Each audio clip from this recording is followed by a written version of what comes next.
My daughter slapped me across the face that night. In front of 250 people. At her own wedding. I was 68 years old. And she expected me to hand over my $840,000 penthouse like it was a party favor. For a single, agonizing second, the ballroom at the Bayshore Grand went utterly silent. The band's music died mid-note. The microphone in my hand squeaked with feedback. A sharp, piercing sound. Every conversation froze. Glasses hung in midair, and phones tilted towards us like 100 glowing, predatory eyes. They were all pointed at my face. Where Kelly's hand had left a perfect, burning red print on my right cheek, my ears rang. A deafening hum. Someone near the head table let out a small gasp that quickly morphed into nervous, then widespread laughter. It rippled through the crowd like a wave I couldn't stop. I didn't cry. I stood there. The taste of champagne suddenly metallic on my tongue. My cheek throbbing. 250 pairs of eyes pressed down on me. Heavy and suffocating. My mind, in that bizarre moment, drifted to the penthouse on the 22nd floor, the one they all discussed as if it were a family vacation home. Not my hard-earned safeguard for old age. I thought of the years of double shifts at Tampa General. The sacrifices made just to qualify for that mortgage. And then, I saw her. Judge Linda Graves. Family court. Elder cases. Sitting 2 tables back. Her expression sharp. Focused. She was watching my daughter like she'd just stepped into a case file. Kelly hissed into the microphone. Her eyes blazing. Her voice carrying to every corner of that enormous room. You are really going to embarrass me like this? Mom. On my wedding day, after everything I have done for you, everything she had done for me, a bitter laugh almost escaped me. But my mouth tasted like blood where my teeth had caught the inside of my cheek. The DJ's assistant hovered, unsure whether to intervene or disappear. Bridesmaids fidgeted, pretending to fix their perfect hair while stealing glances. At the back, my bridge group from the condo association stared. Forks suspended halfway to their plates. Little red lights from recording phones flickered, capturing every agonizing second. Kelly's voice grew louder, shriller. This is who raised me. Everybody. This is the woman who would rather hoard her fancy condo than help her own daughter start a family. My own mother. On my wedding day. Her face twisted in a way I'd only ever glimpsed before. Quickly hidden by fake apologies or manufactured tears. But tonight, there were no apologies. Tonight, she wanted everyone to witness her rage. I straightened my spine. A quiet defiance growing within me. I set the microphone gently on the table next to the untouched wedding cake, the one with sugar flowers that cost more than my first car. The DJ looked at me. A mixture of relief and confusion. Silently asking for permission to drown out the unfolding drama. I gave him a small, almost imperceptible nod. Then, I walked off the stage. No dramatics. No shouting. No scène. Just a quiet exit. My heels clicking on the polished wood floor as my only child stood at the center of her own reception. Breathing hard. Her fingers still curled from the slap. The music started up again. Too loud. Too fast. Like a desperate attempt to erase what had just happened. A few people clapped uncertainly. Someone raised a glass, shouting something about love, trying to salvage the moment. The crowd slowly unstuck itself. Conversations resuming in low, shocked murmurs. But I kept walking. That was the moment something in me finally snapped into place. People often act surprised when families explode, as if years of small compromises and ignored warning signs don't add up to anything. As if love and blood are shields against cruelty. But that's never how it works. My name is Margaret Langley. I spent 40 years as a nurse. Most of it at the same hospital. I married my high school sweetheart, Frank. When I was 19, we had one daughter, Kelly. We lived in a plain ranch house in Brandon, drove used cars, and watched every coupon like it was gold. That's what you did when money was tight and the future felt uncertain. When Frank died of a stroke 12 years ago, the life insurance and my retirement plan were all I had. A friend from work suggested I talk to a realtor to invest in something solid instead of letting inflation chip away at my savings. That's how I found myself in a bare concrete shell on the 22nd floor of a new tower overlooking Tampa Bay. A young agent with perfect teeth promised me that in 10 years, this place would be worth a fortune. It's listed now at $410,000, she'd said, gesturing to the unfinished windows where the bay stretched out like a promise. Give it some time, and this will be an $800,000 view. Easy. I bought that penthouse with hands that still smelled faintly of hospital soap. I kept working until I was 65, paying off every last cent. I painted the walls myself. I picked every piece of furniture, slowly, room by room. As overtime hours turned into down payments on sofas and bookshelves, it was the first thing in my life that was entirely, unequivocally mine. And Kelly knew it. She used to come over, throwing her purse on the couch, turning in a slow circle as if already calculating where her own things would go. Back then, she'd say it jokingly, a light laugh accompanying her words. Mom, this place is way too big for you. You should let Travis live here when we have kids. You can move into a little condo somewhere with your knitting and your book club. She said it like a joke, but every time she said it, the idea dug in a little deeper. Like a seed planted in soil she thought I wouldn't notice. Now, standing in that hallway, outside the ballroom, my cheeks still throbbing, my heart strangely steady, I reached into my purse for a tissue. My fingers brushed against the small envelope holding my speech, the one I'd written days ago about Kelly's first steps, about how proud her father would have been. I never said any of it. My legs began to shake. I leaned against a marble column, pressing my palm to my burning cheek, trying to steady my breath. Inside, the music played on. Laughter floated out through the heavy doors. Someone clinked a glass. Someone else shouted for the bride and groom to kiss. Life went on as if nothing had happened. Miss Langley. I looked up. Judge Linda Graves stood a few feet away, her heels gleaming, a small clutch purse at her side. Her face was calm, but her eyes were sharp. The kind of sharp that came from years of seeing things other people wanted to ignore. I hope you don't mind me speaking to you, she said quietly. I'm Linda. We haven't met. But I know your old boss at the hospital. Of course she did. Tampa was a small world when you stayed in one place long enough. I'm all right, I said automatically. The reflex so familiar it hurt. Her eyes dropped briefly to my cheek, where I knew the mark was still bright red. No, she said gently. You are not. What Judge Graves didn't know, standing there with her card already in hand, was how much that penthouse had truly cost me in ways that had nothing to do with money. Frank and I met in 10th grade biology. He kept flicking paper footballs at my neck until I threatened to report him. He just grinned. And that was it. We were inseparable. We married at 19. Convinced we had the world figured out. We didn't. But we learned together.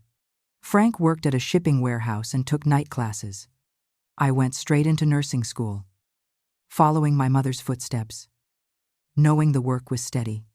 Kelly came along when I was 22. She was a colicky, loud baby, but Frank would walk her around at 3 a.m., singing old country songs until she settled. Those were good years, even when we were bone-tired. Bills piled up, and spaghetti was a 4-night-a-week staple. We saved what we could, dreaming of a bigger house, a real vacation, a warm retirement. Frank's stroke happened on a Tuesday morning. He was 56, pulling on his work boots, and then he was on the floor, one side of his face slack. His hand reaching for me but not quite making it. 3 days later, he died without waking. I sat by his bed, holding his hand, telling him about Kelly's new job, the neighbor's dog, and how sorry I was we never made it to the Grand Canyon. He never answered. After the funeral, the house felt too big and too small.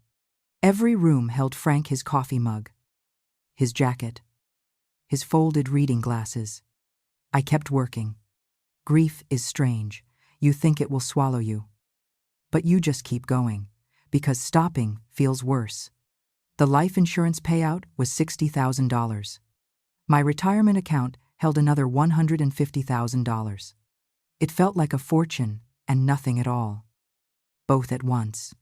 Diane, a nurse from my night shift, pulled me aside one evening. Margie, you need to do something smart with that money. Don't just let it sit. Put it somewhere it can grow. I told her I knew nothing about investing. My sister's a realtor. She said, let me give you her number. At 56, buying my first real property seemed absurd. But the thought persisted. The money in the bank felt fragile. A home was solid. Patricia, the realtor, had an infectious energy. She showed me 3 places. But only the tower on the 22nd floor resonated. It was still a concrete shell. Workers shouting. Dust in the air. But when she gestured to the open space where windows would go, I saw it, the bay. Blue and endless. Boats like toys. The sky immense. Last unit on this floor, she said. Sisha Yuan Meiyuan. In 10, maybe 15 years. It'll be worth double. This is Tampa's future. I thought about Frank. About all our someday dreams. I thought about growing old, alone. Dependent. How does this work? I asked. Patricia smiled. You put down what you can. Get a mortgage. Keep working. Make payments. One day, it's all yours. The paperwork terrified me. My hands shook, signing page after page. Frank's life insurance turning into numbers. But I did it. 2 years later, the tower was finished. I moved in, convincing myself I hadn't made a terrible mistake. The builder white walls, plain floors, and cold, unfinished feel were offset by the view Patricia promised. So, I decorated it myself.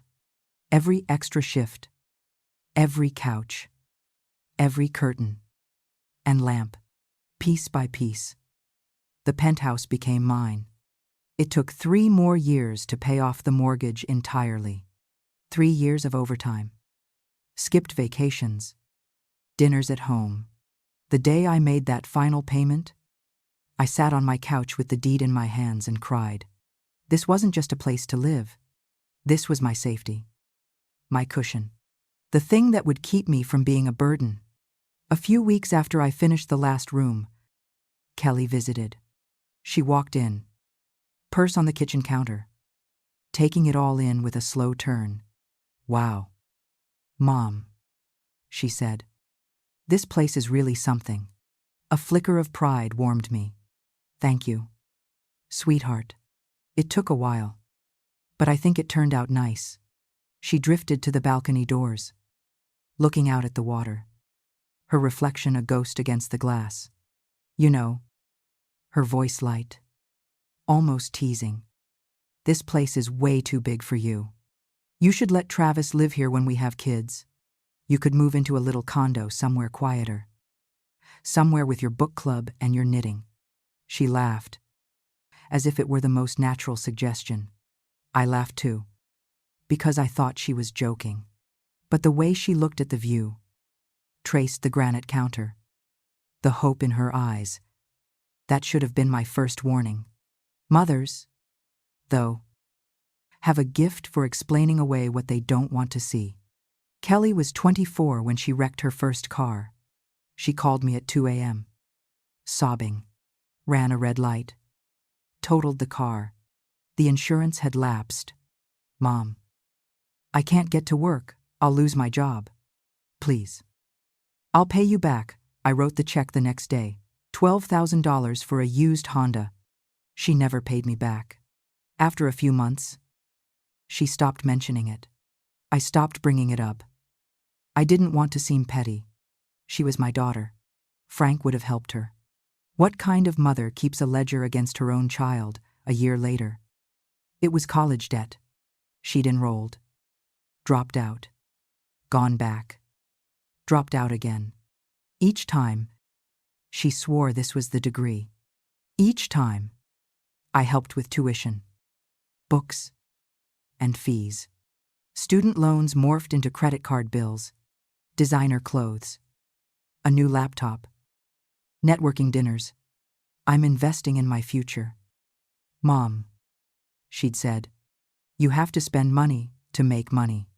I paid off $8,000 in credit card debt. Then another $6,000. By the time she moved in with Travis, I'd stopped counting. Travis seemed nice enough at first, polite. Steady job. Called me ma'am. Brought flowers. But within 6 months of them living together, the calls started. Rent was late. Eviction threats.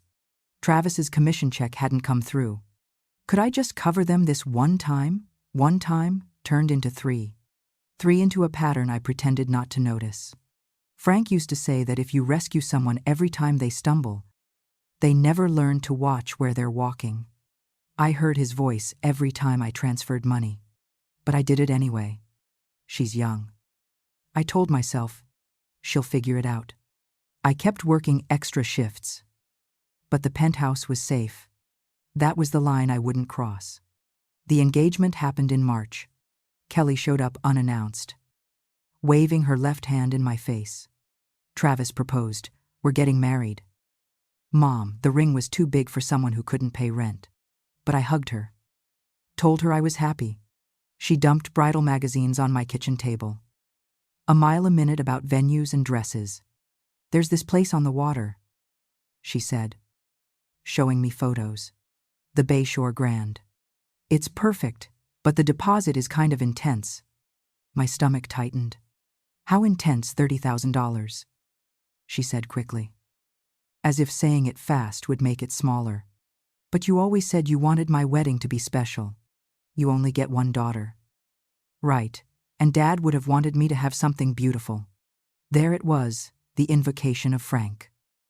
As if his ghost nodded in agreement. I hesitated, thought about saying no.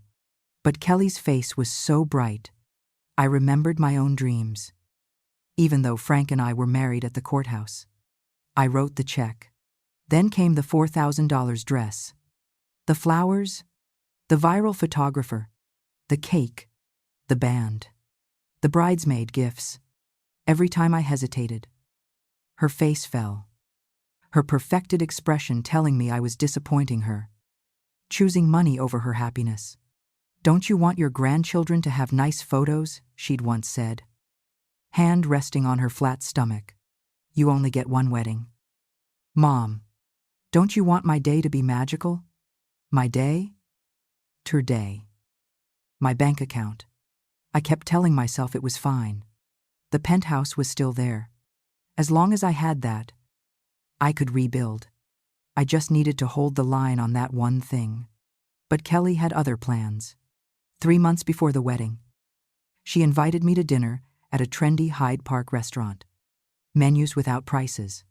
$20 for 3 asparagus spears. She waited until the server left, then leaned forward, her engagement ring catching the dim light. I've been thinking, she said, her voice careful. Rehearsed. About a way you could really help us start our life together. I already knew. I could feel it coming like a storm. The answer is no, I said before she could finish. Her smile froze. Her eyes went sharp. You didn't even hear the question. Yes, I said quietly. I did. Kelly's jaw tightened. The sweetness cracking. You want the penthouse? I kept my voice level. You want me to sign it over as a wedding gift, or sell it and give you the money? She sat back, arms crossed. Well, since you've already decided to be difficult. Yes, that's exactly what I'm asking. The server returned with our tiny, artfully arranged appetizers, disappearing quickly before the tension could swallow her whole. Kelly picked up her fork, stabbing arugula like it had personally offended her. Mom, you're almost 70, she said, her tone shifting to something reasonable. Practiced. Do you really need 3 bedrooms and 2 bathrooms? It's just you. Meanwhile, she complained, she and Travis were crammed into a 1-bedroom next to the interstate. They wanted to start a family. Needed space. A yard. A pool. Then buy a house. I said. With what she snapped, do you know what houses cost? We're just staying afloat, but you're sitting on almost $1 million in real estate you don't even use. You could sell it, buy a cute little condo, and still have plenty left over. Or better yet, just sign it over to us and come live with us. We'll take care of you. It's a win for everyone. A win for everyone. That phrase hung heavy. It's not a win for me. I said, that penthouse is my security. It's the only thing standing between me and being completely dependent when I can't work anymore. Kelly rolled her eyes. You have your pension. Mom. Social Security. You act like you're one bad day away from a cardboard box. It's so dramatic. Dramatic. The word stung. You've never worked 5 double shifts during flu season. I said quietly. You've never chosen between fixing the car and paying the electric bill. You've never been 68 and alone, wondering what happens if you get sick. That's exactly my point, Kelly said, leaning forward, her voice falsely warm. You wouldn't have to worry about any of that if you just let us help. We'll make sure you're taken care of. You'll never be alone. Isn't that what family is for? I looked at her across that table, with its expensive, minuscule plates, and tried to find my daughter, the little girl who curled up next to me, the teenager who cried on my shoulder, the young woman I thought I was raising to be strong and independent. I couldn't find her. No, I said, I am not signing over my home. Your father and I worked too hard for it. That place is mine, and I am keeping it. Her face changed. The mask dropped completely. Her eyes went cold, making her look older, harder, like someone I didn't recognize. So, you're going to hoard it, she said flatly. You're going to keep all that space for yourself and let your own daughter struggle. That's the kind of mother you want to be. I paid for your car. I shot back, my voice rising. I paid your tuition, your credit cards, your rent. Countless times. I am paying for this wedding. Kelly. The venue. The dress. Everything you asked for. I am allowed to keep one thing that is mine. She threw her napkin on the table. Unbelievable. She muttered, I should have known. You've always been like this. The second anyone asks you for something real, something that actually matters, you shut down. You act so generous.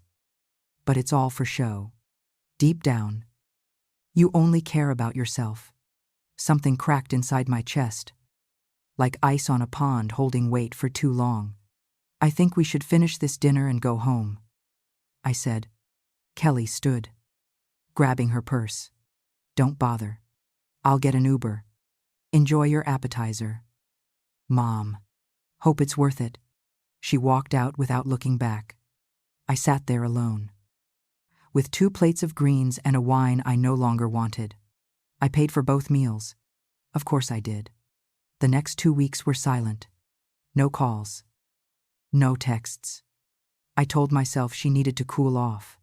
She'd come around. Then, out of nowhere, she called. Her voice was bright, cheerful, as if nothing had happened. Mom, I need your opinion. Vanilla buttercream or lemon for the cake. Which would Grandma have liked? I stood in my kitchen, phone pressed to my ear, completely thrown. Vanilla, I think. I managed. Perfect, that's what I was leaning toward. She talked for 20 minutes about napkin colors, playlists, and cousin drama. Not one word about the penthouse. Not one word about the fight. I let myself relax. I wanted to believe she had understood, processed it, and moved on. Maybe she'd realized they could make things work without taking everything I owned. I wanted to believe it. So I did. The wedding day arrived faster than expected. I woke in my penthouse, looking out at the bay, feeling something that almost resembled peace. Maybe we would be okay. The ceremony was beautiful. Kelly looked stunning, walking down the aisle. Tears of joy all around. Travis looked nervous, proud. The vows were sweet. The kiss applauded. I sat in the front row, trying not to think about the cost.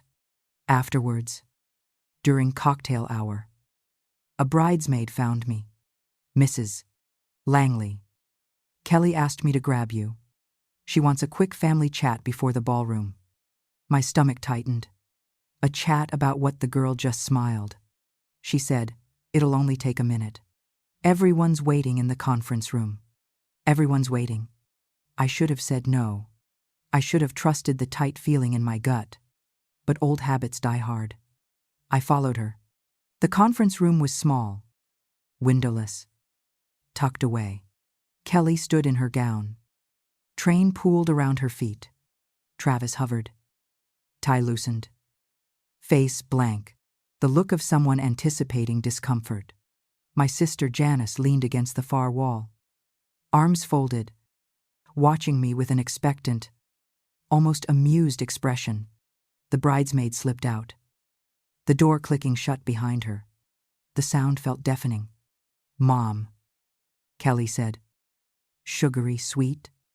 We need to sync up before the reception." I clutched my purse. Sync up on what? Kelly exchanged a glance with Travis. Janice examined her nails. "On the announcement?" Kelly said, her smile not reaching her eyes. "For our gift? For the penthouse?" The air thickened. My heart hammered in my throat. "What announcement?" Kelly sighed. A condescending sound. "Mom, we already talked about this. I know you said no at dinner. But this is the perfect moment. You stand up during the toasts. You say something heartfelt about family, new beginnings, and you tell everyone you're giving us the penthouse as our wedding gift. It'll mean the world to us. And honestly, it'll make you look incredibly generous." I stared at her, my mouth dry. "You want me to announce in front of 250 people that I'm giving you my home, our home?" Travis corrected quietly, flinching when I looked at him. Kelly stepped closer, her gown rustling. "Mom, think about it. Everyone's here, all our friends, family, and Travis's work. This is the moment." Everyone cheers. "We look like the luckiest couple. You look like the most amazing mother. It's perfect." "No," I said. The word came out harder than I intended. Janice's head snapped up. Travis took a step back. Kelly's smile froze. "What do you mean?" "No," she asked, her voice dropping an octave.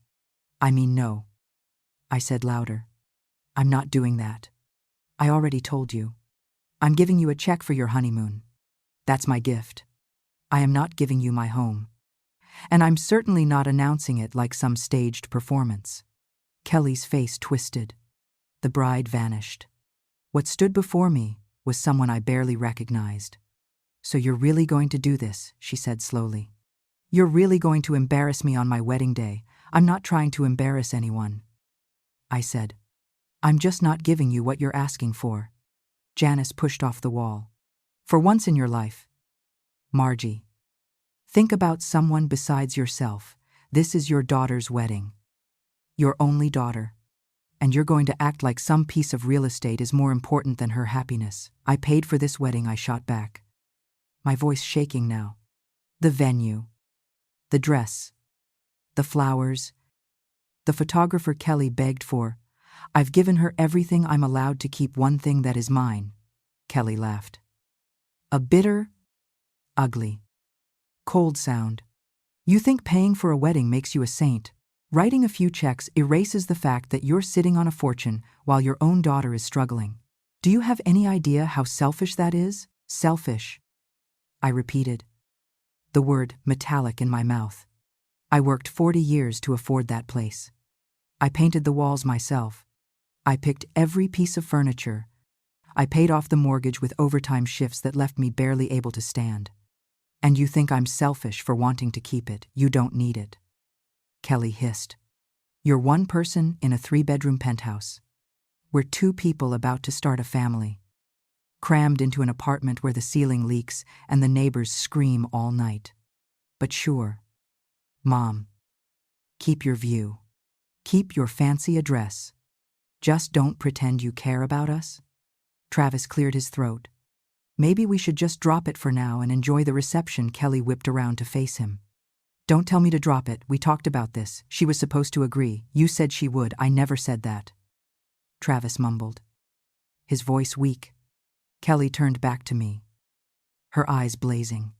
Here's what's going to happen, she said, her voice low and controlled in a way that scared me more than yelling. You are going to walk out there. You are going to sit at your table. And when they call you up for your speech, you are going to do the right thing. You are going to tell everyone that we are starting our lives together in your penthouse, and that you couldn't be happier to give it to us. You are going to make this day perfect, the way you promised. I never promised that.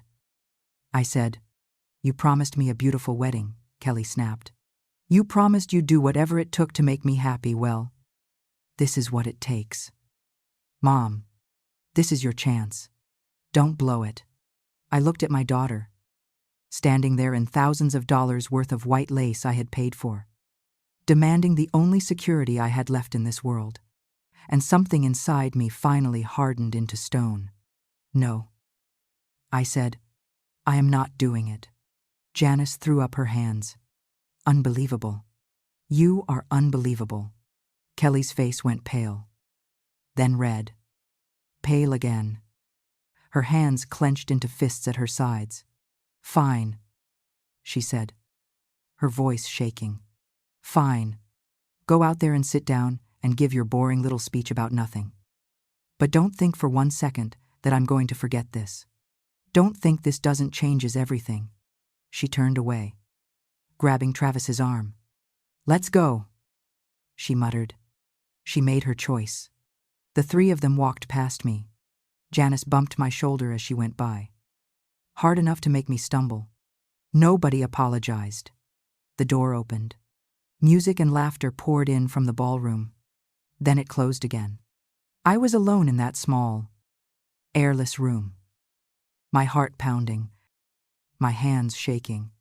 I stayed there for a long moment, trying to steady myself, trying to breathe. Then I walked out. The reception was in full swing. Guests at tables, drinks in hand, loud, happy conversations. The band played upbeat music. I found my seat, surrounded by neighbors and a retired doctor I used to work with. They smiled, asked how I was holding up, and told me the ceremony was lovely. I smiled back, said all the right things, but I could feel Kelly's eyes on me from the head table, watching, waiting. The toasts began. Travis's best man told a funny college story. Janice rambled about how Kelly had always been the star, how she deserved everything good, how lucky Travis was. People laughed, cried, and raised glasses. Then the DJ's voice crackled over the speakers. And now we would like to invite the mother of the bride, Margaret Langley, to say a few words. The crowd turned. Phones came up. The lights seemed brighter, hotter. At the head table, Kelly squeezed Travis's arm, her face lit with confidence, with certainty. She thought she had won. She thought the pressure of all those eyes would force me to surrender. I stood up. I walked to the small stage where the microphone waited. And I knew with absolute clarity that whatever I said next would change everything. I took the microphone. My hand shook slightly, but my voice came out steady. "I'm Margaret," I said, looking out at the sea of faces. "I'm Kelly's mother. I want to wish her and Travis a long and kind life together." I paused, glancing at my daughter.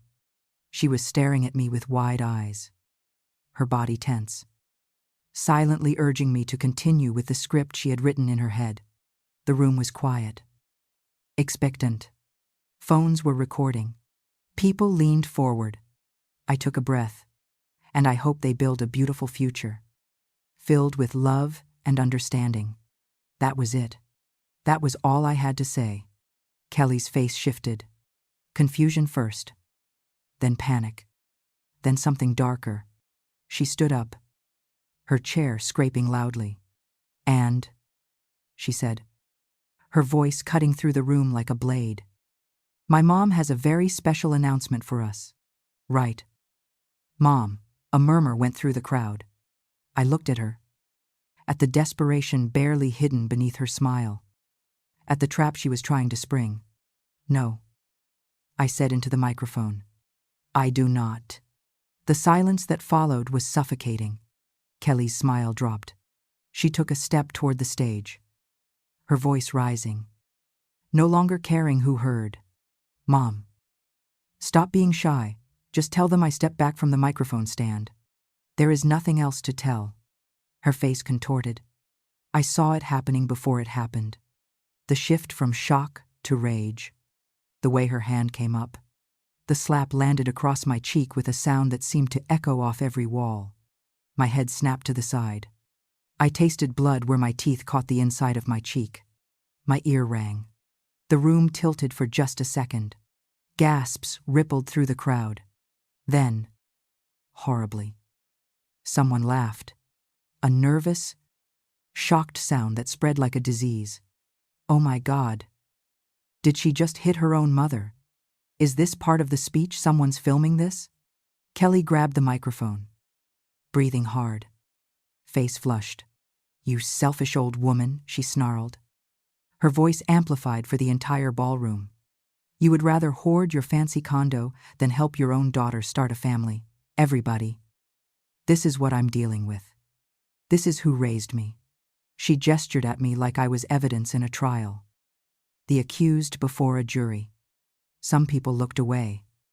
Some pulled out phones to record. Some stared, unsure whether to intervene. 2 tables back, Judge Linda Graves sat perfectly still, her expression sharp, focused. She wasn't recording. She was watching, taking it all in, writing the case file in her head. For most of my life, those words from Kelly would have destroyed me. I would have tried to explain, to defend myself, to apologize for protecting my own future. Not anymore. I thought about the paperwork waiting in my safe at home, the deed with only my name on it.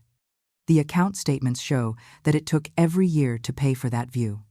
Every overnight shift, every missed holiday, every time I came home. I smelled like disinfectant and exhaustion.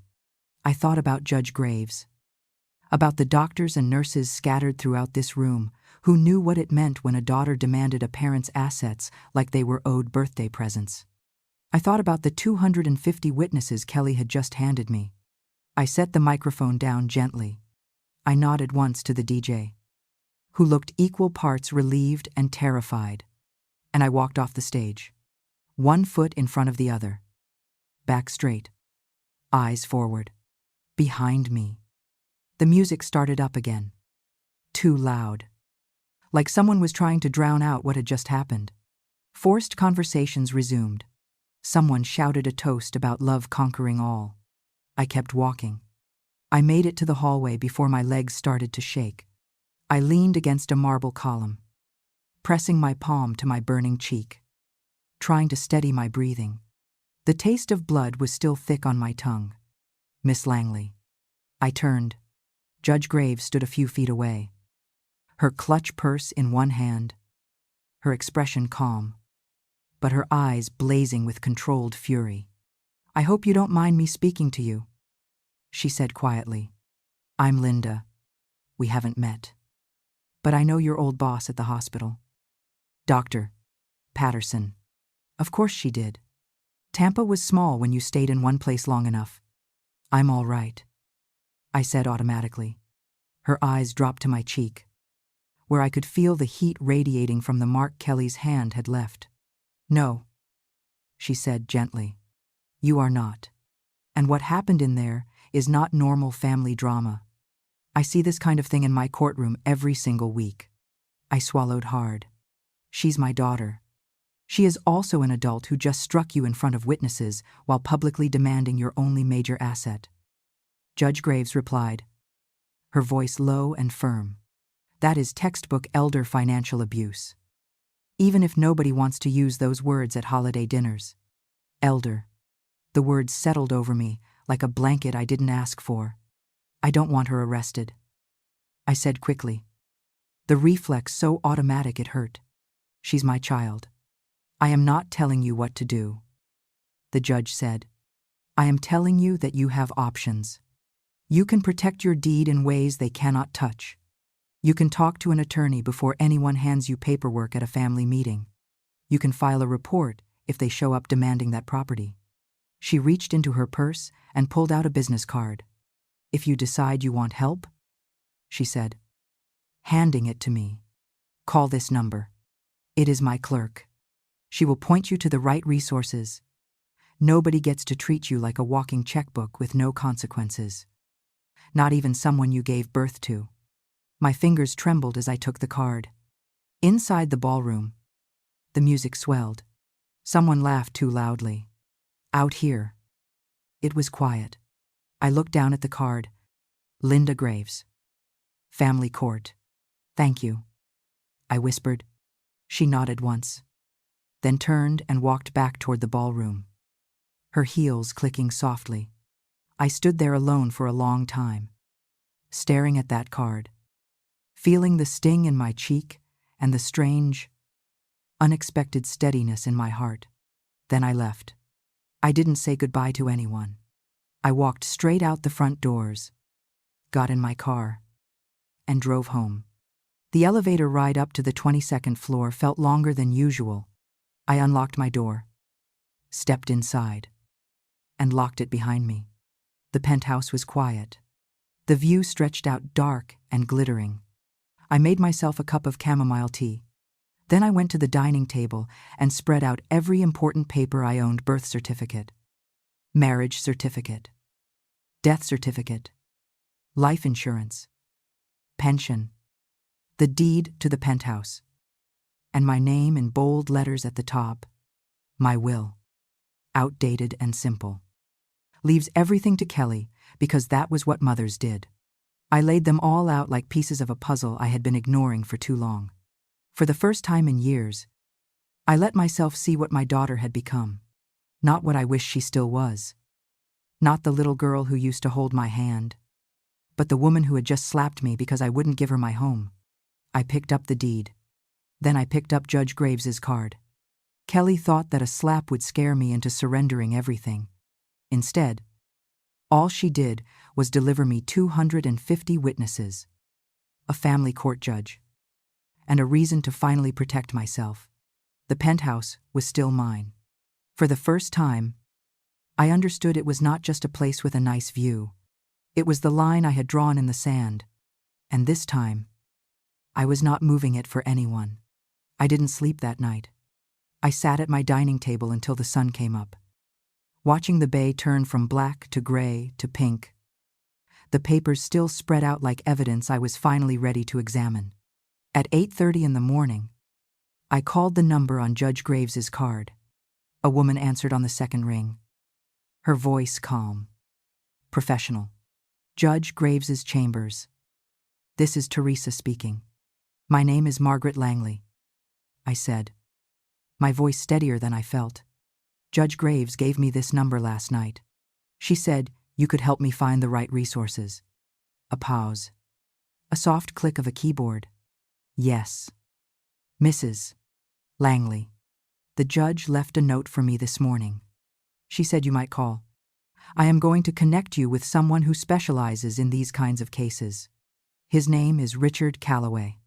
He has been practicing elder law for 20 years. Can I give him your number and have him call you back within the hour? Yes. Please.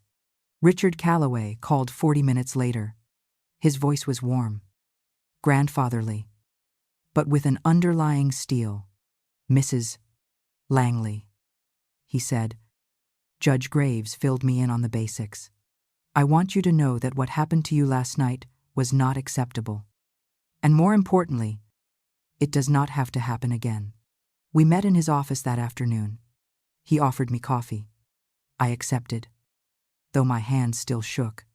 He asked me to tell him everything. So I did. The years of financial help, the car, credit cards, rent, the wedding I'd paid for, the dinner where Kelly first asked for the penthouse, the ambush in the conference room, the slap. He listened without interrupting, taking notes, his expression growing darker. When I finished, he set his pen down. Mrs. Langley, what you are describing is a pattern of financial exploitation.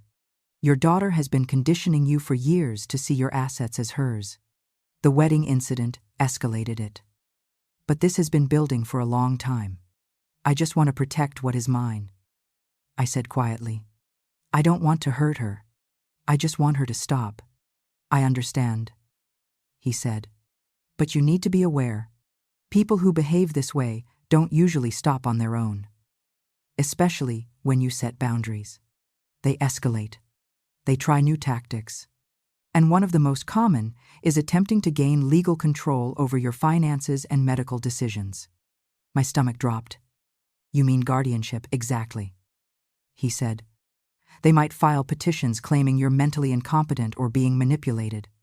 They paint themselves as concerned family trying to protect a vulnerable elder. And if the court believes them, they can take control of everything. Your home, your bank accounts, your medical care, all of it. I felt cold. Can they really do that if we don't take steps now to prevent it? Yes, he said, but we are going to make sure that doesn't happen. He pulled out documents. First, we updated my will. The old version left everything to Kelly. The new one was specific. My assets would fund elder advocacy programs. And if I chose, a trust for any grandchildren Kelly could not touch. Second, we created advanced directives for healthcare. Legally binding documents ensuring no one could make medical decisions for me unless I was truly incapable. And even then, a neutral third party, not family, would be appointed. Third, we moved the deed to my penthouse into a safe deposit box at a different bank, unknown to Kelly. He also helped me add security to my financial accounts, requiring in-person verification for major changes. No one can sign anything on your behalf now, he said. No one can claim you verbally agreed to transfer property. Everything has to go through proper legal channels. And I will be copied on any correspondence. I signed each document with a relief I hadn't felt in years. What else should I do, I asked. Cut off the financial access, he said bluntly. No more emergency transfers. No more bailouts. If they ask, you say no. If they show up demanding help, you say no. You have spent years teaching them that persistence pays off. Now you teach them that boundaries are real. That afternoon, I went to my bank and closed the ability for anyone to request transfers. I changed my passwords, updated my contact information. Then I went home and called a locksmith. By 5 p.m., my penthouse had new locks. I kept one key and gave a spare to my kind neighbor, Helen. I called building security. My daughter is not allowed up to my unit without my explicit permission. If she shows up and claims there's an emergency, you call me first. Do not let her up. The manager hesitated. Are you sure? Mrs. Langley, is everything all right? Everything is fine. I said, I just need this boundary respected. He agreed. For the first time, in what felt like forever, I started reaching out to people who had drifted away.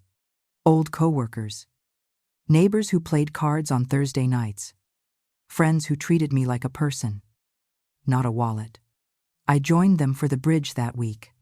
We laughed, talked about books and grandchildren. Nobody asked me for money.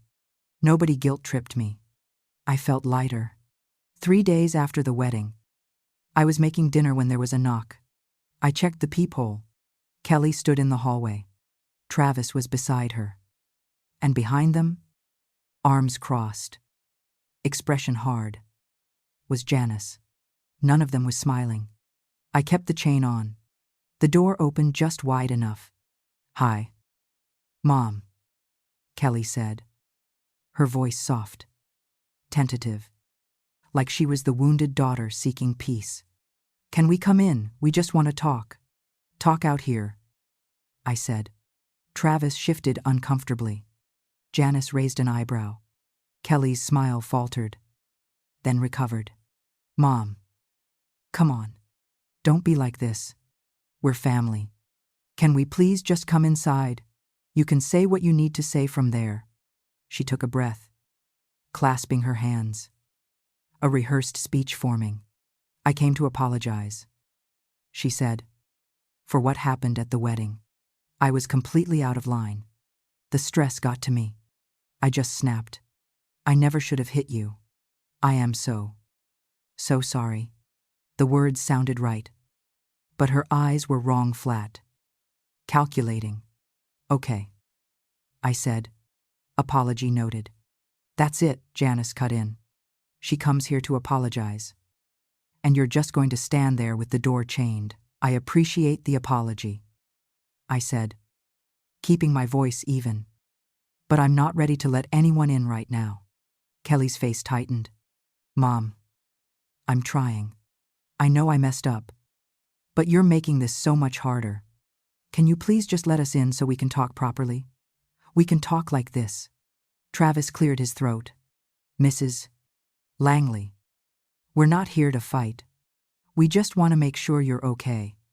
We were worried after the wedding. You left so suddenly. I'm fine, I said. Kelly stepped closer, lowering her voice like she was sharing a secret. Mom, we brought some papers for you to look at. Nothing major. Just some estate planning stuff. Power of attorney documents. Medical directives. We talked to a lawyer. He said it would be smart to have everything organized. You know, just in case. So if something happens, we can help you without any legal hassles. There it was. Everything Richard Calloway had warned me about. Wrapped in concern and family love. I already have all of that handled, I said. Kelly blinked. What do you mean? I have a lawyer. I updated all my documents last week. Everything is in order. The silence was thick and sharp. You got a lawyer, Janice said slowly. Without talking to us, I'm an adult, I said. I don't need permission to hire a lawyer. Kelly's expression shifted. The soft mask cracked. Who told you to do that? She demanded. Was it that judge from the wedding? Did she put this idea in your head? Nobody put anything in my head. I said, I made the decision myself. No. You didn't, Kelly snapped. You've never done anything like this on your own. Someone is influencing you. Someone is turning you against your own family, Kelly. Travis said quietly, touching her arm. She shook him off. Do you even hear yourself? Mom, she continued, voice rising. You're acting paranoid. You changed your locks. You told the front desk not to let me up. You hired a lawyer to keep me away from your estate planning. This is not normal behavior. It is perfectly normal to protect my assets. I said. From your own daughter, Kelly's voice cracked. But I couldn't tell if it was real emotion or performance. From the person who loves you, Mom. We're trying to help you. But you're making it impossible. You're isolated. You're confused. And clearly someone has gotten into your head and convinced you that we are the enemy. Nobody has gotten into my head. Janice stepped forward, her face hard. Margie, you need to listen. Kelly is right. You are not thinking clearly. This behavior, this paranoia, it is not you. We think you need to see a doctor. Get checked out. Make sure everything is okay up here. She tapped her temple. My blood went cold. There is nothing wrong with me. I said, then prove it. Kelly said, pulling a folder from her purse. Sign these documents. Let us take you to a doctor we trust. Let us help you before this gets any worse. I am not signing anything. I said, and I am not going to any doctor you pick. If you are concerned about my health, you can talk to my lawyer. His name is Richard Calloway. I will give you his number. We don't need his number, Kelly said, her voice tight. We need you to stop acting like we're trying to hurt you. We are your family. Mom, we love you. But if you are not capable of making good decisions anymore, then we have to step in. We have to protect you from yourself. I am protecting myself just fine. Are you? Janice said, because from where we are standing, it looks like you are losing it. Changing locks, hiring lawyers, refusing to see your own daughter. Those are signs. Margie, signs that you need help. I felt my hands start to shake. Not from fear, but from rage. I think you should leave now, I said. Kelly leaned closer to the gap. Mom, please don't shut us out. We can work through this. Just let us in. Let us help you. No, I said. I said no. The word came out harder than I intended. But I didn't take it back. Kelly stared at me through the gap, her face shifting through shock, hurt, fury, and underneath it all, something cold and calculating. Fine, she said, finally stepping back. If that is how you want it. But don't say we didn't try. Don't say we didn't give you every chance to do this the easy way. She turned and walked toward the elevator. Travis trailing. Janice lingered, giving me a look of pure venom. You are going to regret this, she said quietly. You are going to look back on this moment and wish you had listened. Then she left too. I closed the door, locked it, and put the chain back. Then I leaned against it, shaking, my heart pounding so hard I thought it might break through my ribs. I pulled out my phone and called Richard Calloway. They just came to my door, I said when he answered. They tried to get me to sign power of attorney documents. They said I was confused and paranoid and that I needed help. Did you sign anything? He asked immediately. No. I told them I had a lawyer and sent them away. Good, he said. That was exactly right. But Margaret, I need you to understand something. This is not over. They are going to escalate. Be prepared for that. How? I asked, though I was afraid I already knew. They will try to make their case to someone with authority. A doctor, a social worker, or someone who can petition the court on their behalf. Keep a record of everything. Any contact they make, any message they leave. Document it all. I promised I would. For the next week, I heard nothing. No calls. No texts. No knocks at the door. The silence felt worse than the confrontation. Then, on a Tuesday morning, while I was reading the newspaper and drinking coffee, there was a knock. I checked the peephole. A woman I didn't recognize stood in the hallway. She was young, maybe 30, wearing a blazer and holding a clipboard. She had a polite, professional smile. I opened the door, keeping the chain on. Can I help you, Mrs. Langley? She said. My name is Amanda Price. I am a social worker with Elder Services.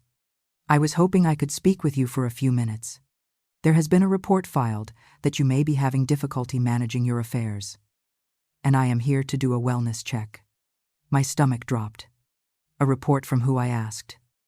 Though I already knew. She glanced down at her clipboard.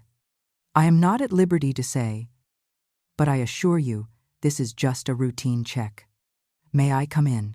I removed the chain and opened the door fully. If there was one thing I knew from 40 years of nursing, it was that trying to hide from an official visit only made you look guilty. Of course, I said. Please come in.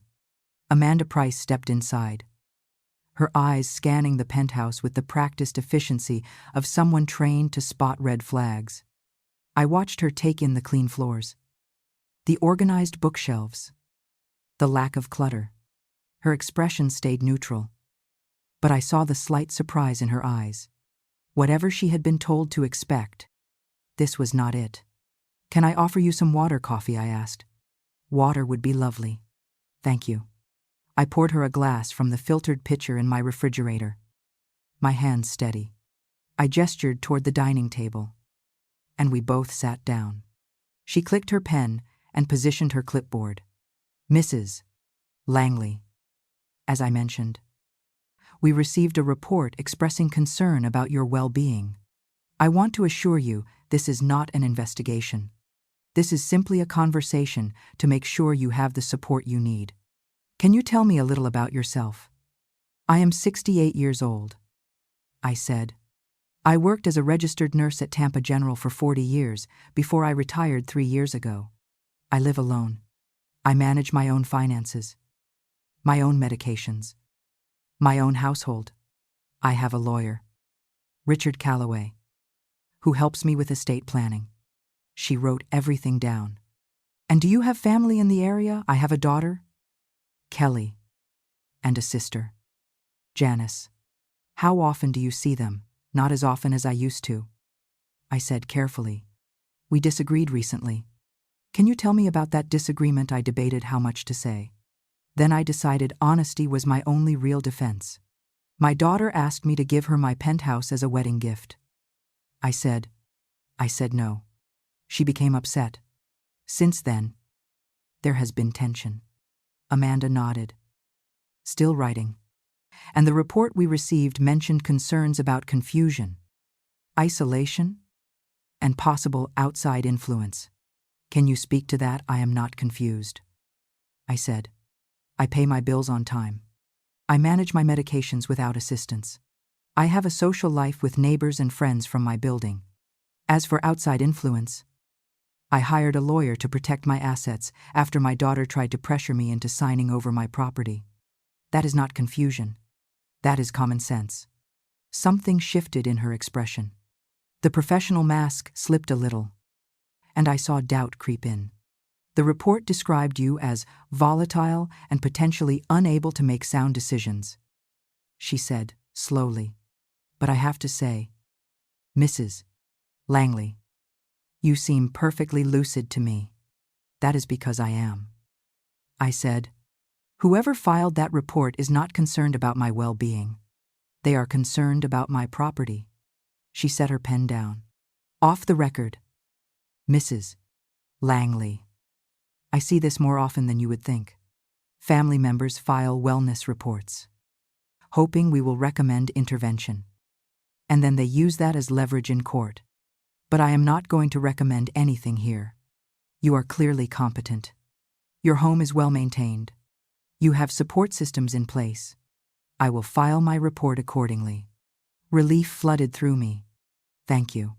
But, she added, her voice gentle, you should know that my report might not stop them. If they are determined, they will find another way. She left 20 minutes later, and I called Richard immediately. She believed me. I told him. She said I was clearly competent and that she would file a report saying so. That is good, he said. But Margaret, brace yourself. If they went through the trouble of calling in a social worker, they are not going to stop there. He was right. 4 days later, a courier knocked on my door with an official legal envelope. The return address was from the Hillsborough County Courthouse. My hands shook as I opened it. Inside was a petition for emergency guardianship. Kelly Marie Foster and Travis James Foster, petitioners, were seeking to be appointed as my legal guardians, citing mental decline, vulnerability to exploitation, and the influence of outside parties seeking to control my assets for their own gain. I read it 3 times, each word sinking in like a stone. They were trying to take everything. I called Richard. He told me to bring the papers to his office immediately. An hour later, I sat across from him while he read through the petition, his jaw tightening with each page. "This is a work of fiction," he said finally, tossing the papers onto his desk. "They are claiming you have demonstrated memory loss, erratic behavior, and an inability to manage daily tasks. They say you have been manipulated by strangers who have isolated you from your family and are attempting to control your finances." "None of that is true," I said. "I know," he said. "But they have supporting statements." He flipped to the back pages, pointing to a list of names. Janice Carpenter, sister of the respondent, stated that Margaret has become increasingly paranoid and hostile toward the family. Dr. Alan Whitmore, pharmacist, stated concerns about Margaret's ability to manage her medications properly. Paul Henderson, neighbor, stated that Margaret has exhibited unstable behavior, including installing surveillance equipment and meeting with unknown individuals at odd hours. I stared at the names. Paul Henderson barely knew me. The pharmacist, I'd never had a problem. "They are building a narrative," Richard said. "They are taking small pieces of truth and twisting them. You did change your locks and add security, which they are calling paranoia. You did meet with me and Judge Graves, who they are calling unknown manipulators. They are reframing every reasonable action you took to protect yourself as evidence of incompetence." "Can they win?" I asked, my voice barely above a whisper. He leaned back, his expression grim. "If we do nothing, maybe. The courts take these petitions seriously, especially with multiple supporting statements.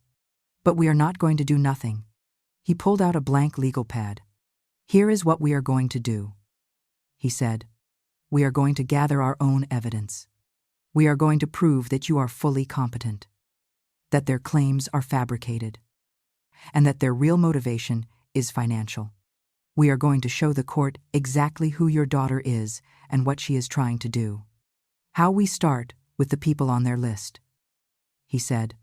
"The pharmacist and the neighbor. We talk to them. We find out exactly what they were told and what they actually said. Then we build our own witness list. Your former co-workers, your doctor, and your neighbors who actually know you. Judge Graves, if she is willing. You think she would testify? She witnessed the assault," he said. "She saw your daughter publicly demand your property and physically attack you when you refused. That is powerful testimony." He started making notes, his pen moving quickly. "We also need a competency evaluation from a neutral expert," he continued. "Someone who can assess your mental state and confirm that you are fully capable of managing your own affairs. And we need documentation. Bank statements showing you pay your bills on time. Medical records showing you manage your health. Anything that proves you are not the person they are describing in this petition." I felt overwhelmed. This is really happening. They are really trying to take everything from me. Richard looked up, his expression softening. "Yes, but they are not going to succeed because, unlike them, we have the truth on our side, and we are going to make sure the court sees it." Over the next 2 weeks, we worked. Richard contacted the pharmacist, who admitted Kelly had asked him to sign a vague statement about health insurance review. He had no actual concerns about me and agreed to write a corrected statement. The neighbor, Paul Henderson, refused to recant. But when Richard pressed him, the best he could offer was that he'd seen me install a security camera and that Kelly had told him I was becoming unstable. It was clear he had no first-hand knowledge.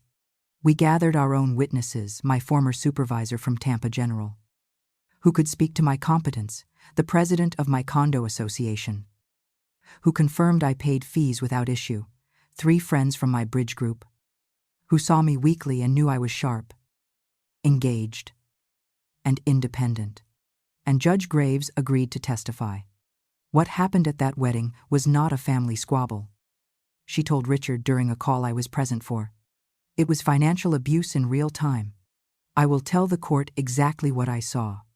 The hearing was scheduled for 3 weeks out. The night before, I couldn't sleep. I stood at my balcony doors, looking out at the dark, endless bay. Tomorrow, I will walk into a courtroom and fight for my freedom. Tomorrow, I would find out if telling the truth was enough, or if my daughter's lies were more convincing.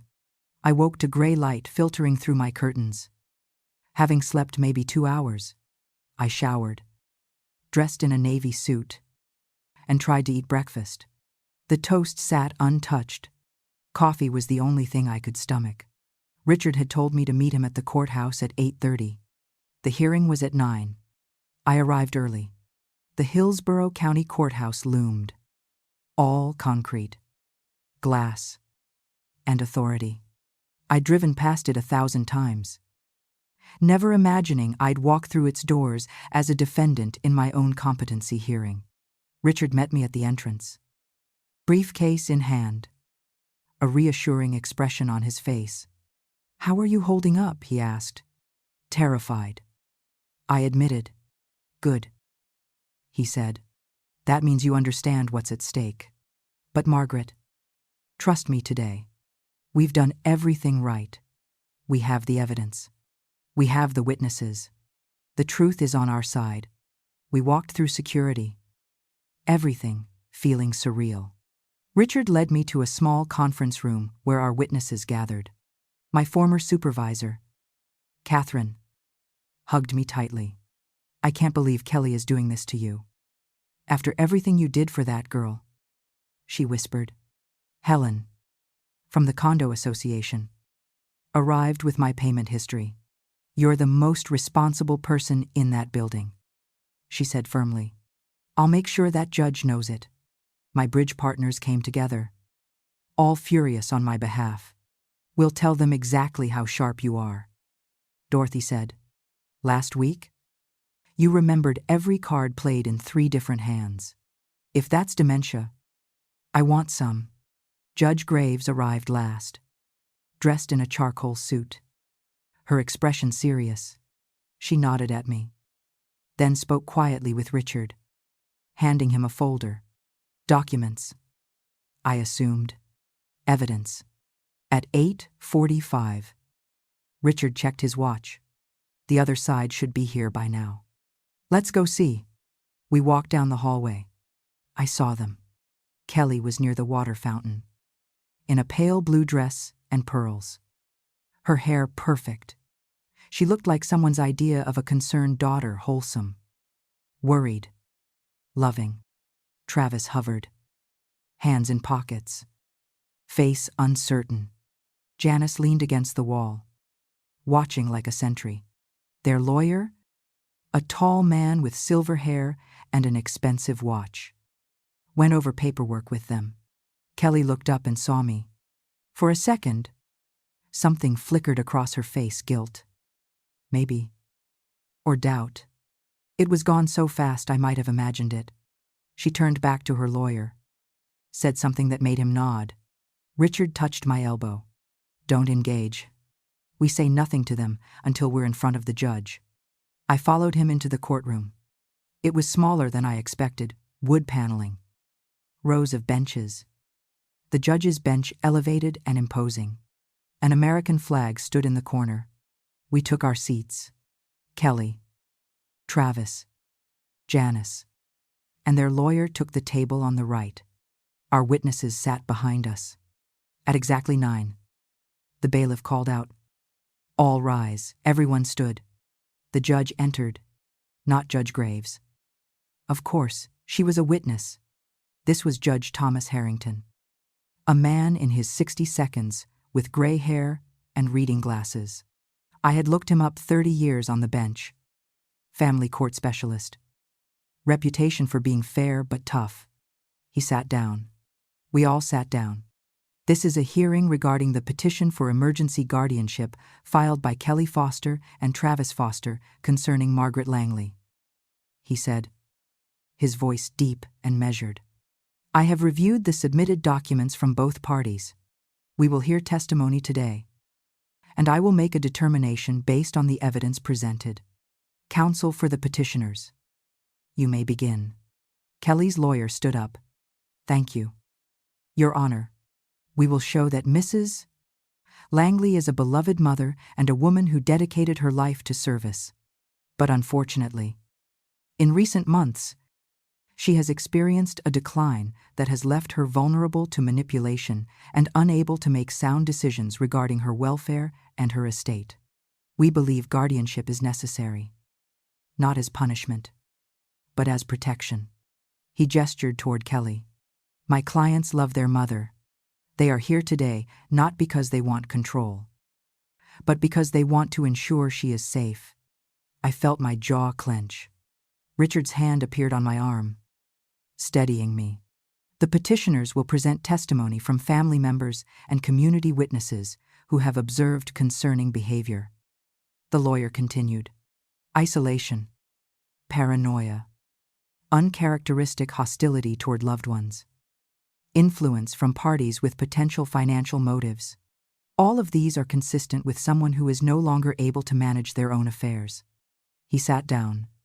Judge Harrington turned to Richard. Counsel for the respondent. Richard stood, his voice calm and strong. Your Honor, what you are about to hear is not a story of decline. It is a story of exploitation. Mrs. Langley is a competent, intelligent woman who had the courage to set boundaries with family members who have treated her as a source of funding for years. When she finally said no, they retaliated by filing this petition. We will show that every claim made by the petitioners is either exaggerated, taken out of context, or outright false. And we will show that their real motivation is not care. It is control of an $840,000 property. He sat down. The judge made a note. We will hear from the petitioners first. He said, call your first witness. Kelly's lawyer stood. We call Kelly Foster to the stand. My daughter walked to the witness box, placed her hand on the Bible, and swore to tell the truth. Then she looked at the judge with tears in her eyes and began to lie. Kelly dabbed at her eyes with a tissue before her lawyer even asked the first question. The performance had begun. Miss Foster, her lawyer said gently, can you describe your relationship with your mother? She is everything to me. Kelly said, her voice breaking slightly. Growing up, it was just the three of us. She worked so hard to give me a good life. She sacrificed so much. I have always looked up to her. I watched her, this stranger, in my daughter's body, spinning a story so close to the truth, it was almost believable. And when did you first become concerned about her well-being? Kelly took a shaky breath. About 6 months ago. She started pulling away. She stopped returning my calls. When I visited, she seemed distracted, suspicious. She started asking strange questions about my finances, like she thought we were trying to take advantage of her. Were you trying to take advantage of her? Of course not, Kelly said, looking genuinely offended. I love my mother. I just wanted to spend time with her. But she kept pushing me away. Then she changed her locks without telling me. She told building security not to let me up. My own mother, treating me like a threat. Her lawyer nodded sympathetically. Did you notice any other changes? She became obsessed with this idea that people were after her money. Kelly continued. She installed cameras. She started meeting with people I'd never seen before, lawyers, she said. But she wouldn't tell me why. When I tried to help, when I suggested maybe she should talk to a doctor, she accused me of trying to control her. And what happened at your wedding? Kelly's face crumpled. Fresh tears spilled down her cheeks. I just wanted her to feel included. She whispered. I asked her to give a speech. Something simple. But when she got up there, she started acting strange. Confused. She couldn't remember what she wanted to say. And when I tried to help her, to gently guide her, she got angry. She started accusing me in front of everyone. It was humiliating and heartbreaking. I felt Richard tense beside me. This was not what happened. But proving it. Did you strike your mother at the wedding? The lawyer asked. Kelly hesitated, then nodded. Yes. And I will regret it for the rest of my life. But, Your Honor, I was watching my mother, this woman who raised me, falling apart in front of hundreds of people. And I just panicked. I didn't know what to do. I reached out to steady her. And she pulled away. And I reacted badly. It was the worst moment of my life. She covered her face with her hands, shoulders shaking. Judge Harrington's expression remained neutral. But he took notes. Miss Foster, in your opinion, is your mother capable of managing her own affairs at this time? Kelly looked up, eyes red. I don't think so. I think she is being influenced by people who see her as vulnerable. People who want access to her assets. She has cut off her family, the people who actually love her, and surrounded herself with strangers. That is not the woman who raised me. Something is very wrong. Thank you, her lawyer said. No further questions. Richard stood. I have questions. Your Honor. Proceed, the judge said. Richard approached the witness stand. Calm but sharp. Miss Foster, you testified that you love your mother and only want what is best for her. Is that correct? Yes, Kelly said. And yet, 3 months before your wedding, you asked her to give you her penthouse. Is that correct? Kelly's face flushed. I asked if she would consider downsizing. She is alone in a very large space. I thought it might be easier for her. And when she said no, you became angry. I was hurt. Kelly corrected. I thought we could help each other. Help each other, Richard repeated. By you taking an asset worth $840,000. That is not what I said. But it is what you meant. Richard said. In fact, you showed up at her wedding with a plan to force her into announcing this gift publicly. Did you not? Kelly's lawyer stood. Objection. Leading. Sustained, the judge said. Richard shifted tactics. How much money has your mother given you over the past 10 years? Kelly blinked. I don't know exactly. Would it surprise you to learn it is over $150,000 car payments? Credit cards. Rent. Wedding expenses. My mother wanted to help me, Kelly said defensively. And when she finally said she could not help anymore, you filed for guardianship. Convenient timing. That is not why we filed, Kelly snapped, her composure cracking. We filed because she is not well. Richard let the words hang. No further questions, he said. Kelly stepped down, face blotchy, hands shaking. Next came Janice. She took the stand with confidence. Mrs. Langley has always been stubborn, Janice testified. But lately, it has gotten worse. She refuses to listen to reason. She accuses us of things we never did. She is paranoid, isolated, and frankly, I think she is losing her grip on reality. Can you give an example? The lawyer asked. She thinks we are after her money, Janice said. She installed cameras like she is under surveillance. She hired lawyers to keep her own family away. That is not rational behavior. Richard cross-examined her briefly, getting her to admit she hadn't visited Margaret in over a year before the wedding, and that most of her information came from Kelly. Then came Paul Henderson, the neighbor. He testified about seeing me install a security camera, hearing raised voices once, strangers visiting at odd hours. Richard got him to admit he didn't know who the visitors were or what the voices were about, and had never spoken to me longer than 30 seconds. The opposing lawyer stood for his closing argument to this portion of the hearing. Your Honor, what we have shown here is a pattern. A woman isolating herself from family, displaying paranoid behavior, making sudden, uncharacteristic decisions under the influence of outside parties. These are textbook signs of diminished capacity. My clients are not asking for control. They are asking for protection for their mother before it is too late. He paused, then reached for a laptop. And Your Honor, we have one more piece of evidence. Documented proof of what happened at the wedding. Video footage that shows exactly what Mrs. Langley's state of mind was that night. My heart stopped. He opened the laptop and turned it toward the large monitor mounted on the courtroom wall. If I may, Your Honor, I would like to play this for the court. Judge Harrington nodded. Proceed. The screen flickered to life, and there I was, standing on the stage at Kelly's wedding, the microphone in my hand, 250 people watching. The video played. The courtroom was silent except for the tiny audio. I watched myself, my voice steady, wishing Kelly and Travis a long and kind life. Then Kelly's voice cut in, loud and insistent.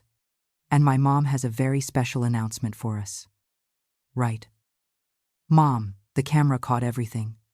The way Kelly leaned forward, confident, expectant, the way the crowd shifted, phones lifting, the way I stepped back from the microphone. No, I do not. Kelly's face on the screen twisted. She stood up, her voice rising. Mom, stop being shy.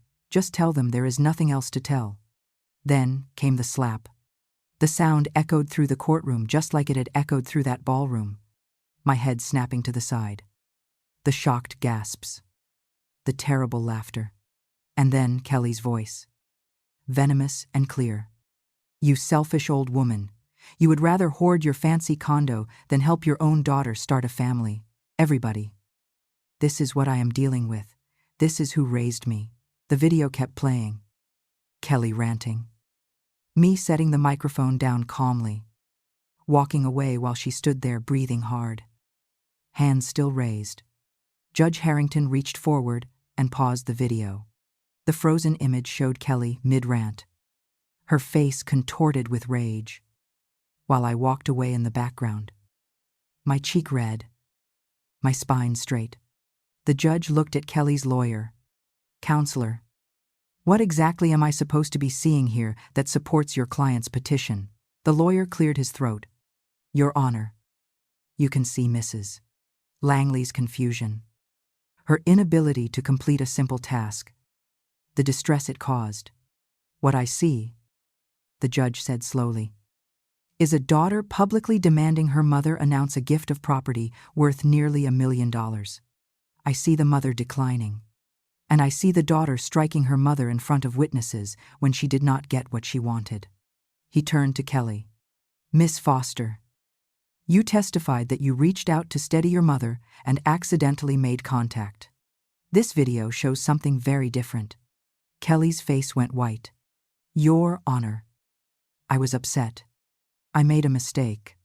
You made several. He said. Sit down. Richard stood. Your Honor, the defense calls Judge Linda Graves.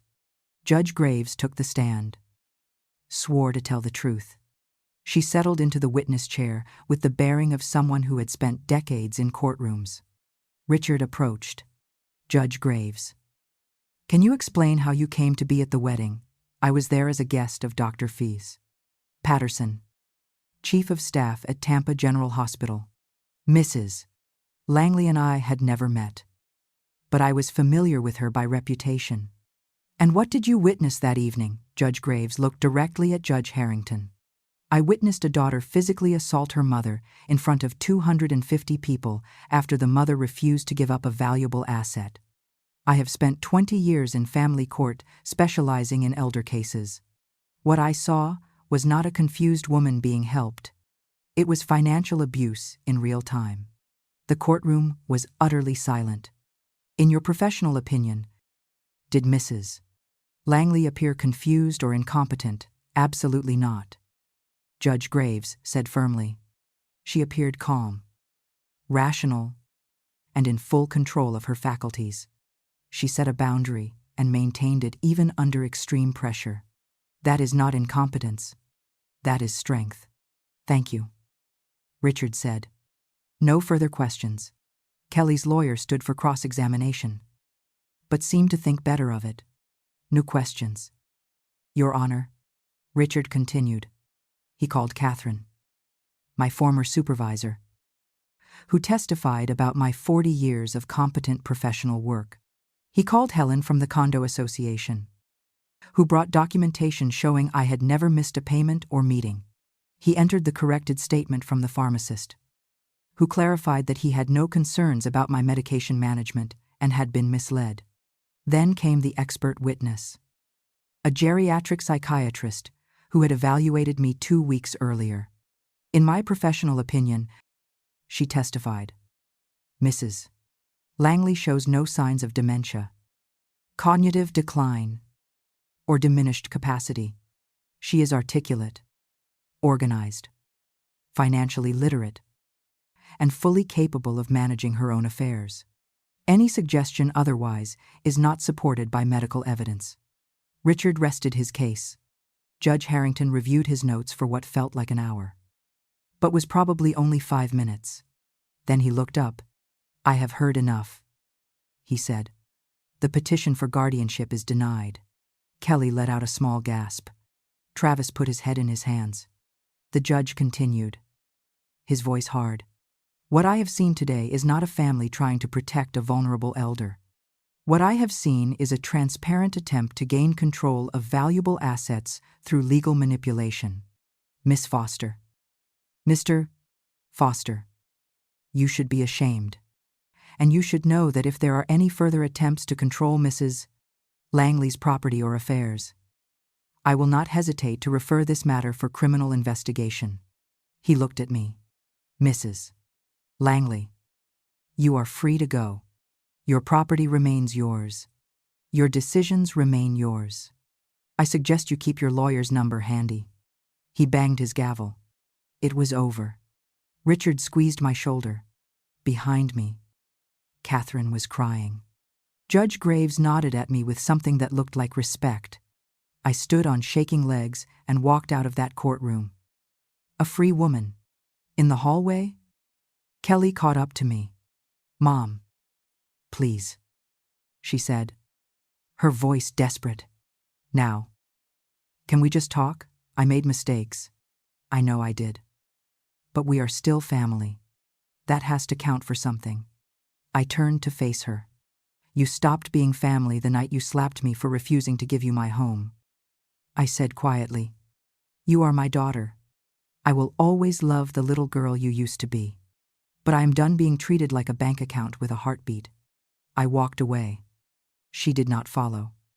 2 weeks later, I sat in Richard's office and signed a new will. The penthouse would be sold after my death, and the proceeds would fund a grant program for elder advocacy services, legal help for people like me who needed protection from their own families. If Kelly ever had children, if those grandchildren existed someday and wanted a relationship with me, there would be a trust for their education, money they could access at 18, money Kelly could never touch. Richard slid the documents into a folder. How do you feel free? I said, and I meant it. I still live in my penthouse. I still have coffee on my balcony every morning, watching the bay turn colors with the sunrise. I play bridge on Thursdays. I have dinner with friends who ask how I am doing and actually want to know the answer. Kelly does not call. I do not call her. Some relationships cannot be salvaged. Some people cannot see you as anything but a resource. And that is not a failure on your part. That is a choice they made. The slap hurt. The betrayal hurt worse. But the real turning point, the moment everything changed, was not the violence. It was the fact that someone with power saw it happen and called it what it was. Kelly thought one public humiliation would force me into submission. she forgot that 250 people were watching, including a judge who spends her life defending women like me. I kept my home. I kept my name. I kept my peace. The only thing I lost was the illusion that I ever owed her my life. And honestly, that was worth every single battle. If you made it this far, thank you for listening to my story. If you have ever felt used by someone you loved, if you have ever had to choose between keeping the peace and keeping yourself, drop a comment and let me know. You are not alone. And you are not selfish for protecting what is yours. Hit that like button. Subscribe if you haven't already. And remember, sometimes the best revenge is not giving them what they want. Sometimes the best revenge is just living your truth.